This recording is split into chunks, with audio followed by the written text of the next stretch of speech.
Javad Abrar দারুণ একটা শুরু হলো তার স্বীকৃত ক্রিকেট ক্যারিয়ারের, হাতে চকচকে ট্রফি। যেটা বলছিলাম যে টি-20 ক্রিকেট ক্যারিয়ারটা সবে শুরু, আপনার হাতে একটা ম্যাচ সেরার অ্যাওয়ার্ড, কতটা বিশেষ ছিল এই দারুণ 50?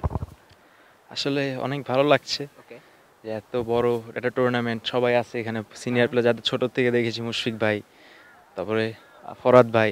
তো তাদের সামনে মানে খেলা, এটাই অনেক আমার জন্য, তাদের সাথে একসাথে খেলা আর পারফর্ম করতে পেরেছি, এটার জন্য অনেক হ্যাপি। আচ্ছা, আন্ডার-19 পর্যায়ে আপনারা খুব ভালো ক্রিকেট খেলেছেন, তারপর এসেই আপনাদের কয়েকজনের মধ্যে অলরেডি অভিষেক হয়ে গেছে স্বীকৃত ক্রিকেট, মানে পেশাদার ক্রিকেট ক্যারিয়ারটা শুরু।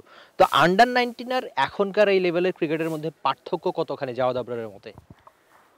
পার্থক্য আসলে ভালোই অনেক, কারণ এখানে কম্পিটিশনটা আসলে আমার মনে হয় অনেক বেশি। আচ্ছা, আর সিনিয়র অনেক ক্যাম্পেইনার তো আপনাদের ক্যাম্পে রয়েছে, তাদের সঙ্গে নিশ্চয়ই কথা হয়েছে। তো আপনার ব্যাটিংটা নিয়ে তাদের মূল্যায়নটা কি, বা কি ধরনের কথা হয় ড্রেসিং রুমে? সঠিক প্যাড আর সঠিক তথ্য দিয়ে এসব সামলে নিব এক হয়ে। Mona Lisa sanitary napkin.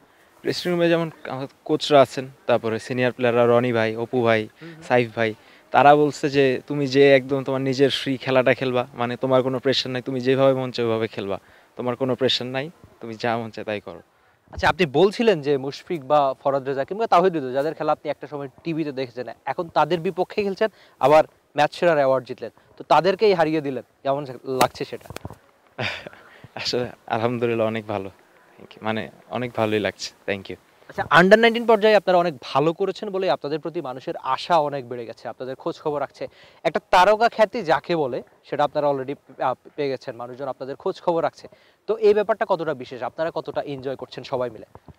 আসলে তো মাত্র শুরু আমাদের, তো ইনশাল্লাহ সবাই দোয়া করবেন যাতে আমরা ইনশাল্লাহ বাংলাদেশের জন্য আরো ভালো কিছু করতে পারি, দেশের জন্য, দেশকে রিপ্রেজেন্ট করতে পারি ফর লং টাইম, এটাই।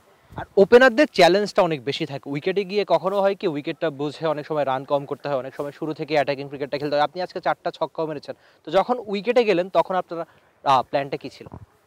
ইনিশিয়াল স্টেজে ছিল যে পাওয়ার প্লেটা ইউজ করা, ফার্স্টে কয়েকটা বল একটু মিস টাইম হচ্ছিল, পরে যখন একটা দুটা লেগেছে তখন মানে একদম ফ্রি ফ্লো পেয়ে গিয়েছি, সো আমার জন্য অনেক ইজি হয়ে গিয়েছে।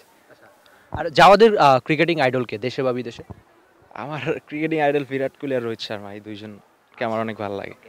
তো আপনার ক্যারিয়ারটা সবে শুরু, আমরাও আশা করি আপনি তাদের মতো বড় ক্রিকেটার হয়ে উঠুন, অনেক বেশি পরিশ্রম করুন, বাংলাদেশকে সার্ভিস দিন, আর নিজে আদতে অনেক বেশি সাফল্যমণ্ডিত হোক আপনার career. Thank you so much. যাওয়া ছিলেন টি স্পোর্টসের সঙ্গে, বড় স্বপ্ন নিয়ে হাঁটছেন, দারুণ একটা চকচকে ট্রফি অ্যাওয়ার্ড জিতলেন, নিশ্চয়ই সামনেও ভালো ক্রিকেটটা খেলে নিজের নামের প্রতি একটা সুবিচার করতে চাইবেন, আর ভালো ক্রিকেট খেলে সবাই নিশ্চয়ই তাকেই পছন্দ করবে, এছাড়া আর উপায় কি থাকে? Rifat Emil, T Sports, Sylhet. For more updates, subscribe to our YouTube channel and click on the bell icon.